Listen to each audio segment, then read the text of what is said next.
Basically, when you guys don't have enough shots, you end up putting each shot for very long, which ends up making the edit look really boring. Think before you go on a shoot, what are the kind of shots that you can get. You can get long shots, mid shots, different angles, different ways of getting it, tilt downs, pans, this, that. And when you edit it down, then you, for each shot, if you have like 5 options, that's the best thing.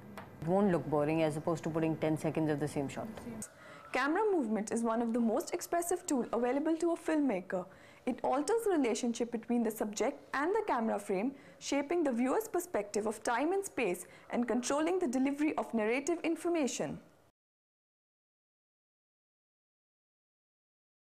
Extreme long shot. An extreme long shot shows the image as approximately life-size, corresponding to the real distance between the audience and the screen in a cinema. A long shot shows the entire human body with the head near the top of the frame and the feet near the bottom. While the focus is on the characters, plenty of background detail still emerges.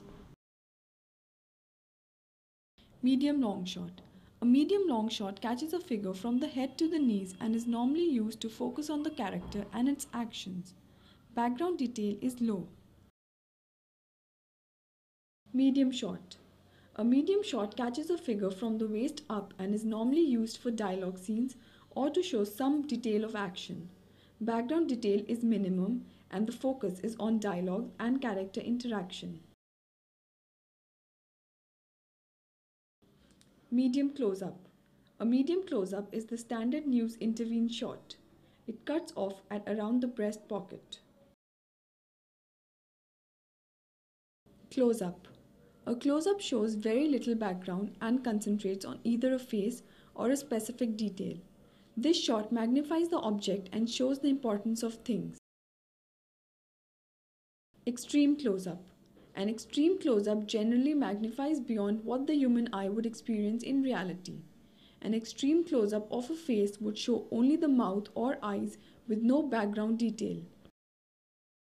Over-the-shoulder shot. In this shot, the camera is positioned behind a figure, revealing the other figure and part of the first figure's back, head and shoulder. It is also known as the Great American Shot. After camera shots, we will now move to the camera movements such as pan, tilt, tracking and zoom. Camera movements were rare before 1900.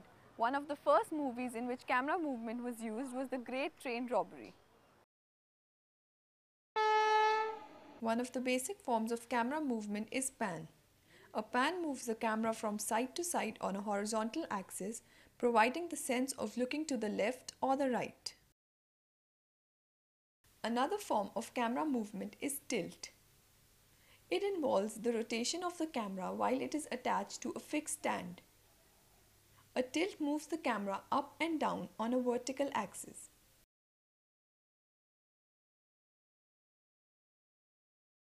A zoom into an object will magnify it and decrease the apparent distance between the object and surrounding planes.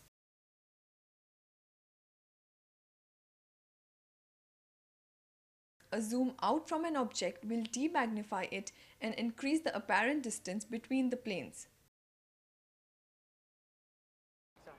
Now we know our basic shots and movements, but just imagine how boring would our films be if filmmakers restricted themselves to some regular shots and movements. So, how do we improvise in that? Let's learn from ace camera person Ajmal Jami. Improvise is a really wide-ranging term.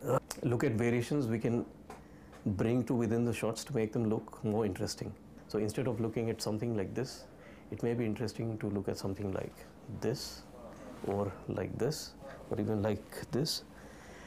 Play around with foreground and background elements to make it look interesting. We can play with light and shade. There are just so many things that you can do with this. Difficult to put it in 10 words or less. Shooting is not only about giving great shots, but making the viewer comfortable in what he or she is watching. We have just seen the different kind of shots and camera movements and got some great insights from Mr. Ajmal Jami. So, one should go on playing with the camera till the camera starts speaking back to you.